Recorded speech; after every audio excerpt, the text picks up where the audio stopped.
Primamo 15 sudionika, nema ograničenja za godine, a najbitnija je motivacija i želja za učenje.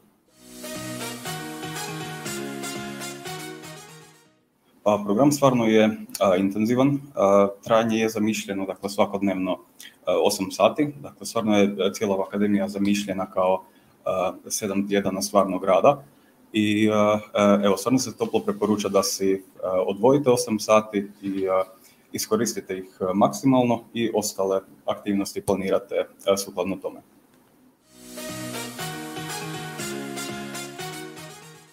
Jako puno vještina smo naučili u ta 4 tjedna.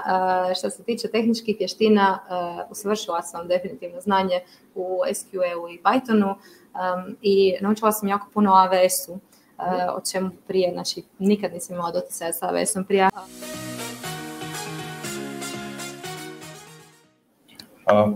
Stvarno volim predavati, volim dijeliti znanje.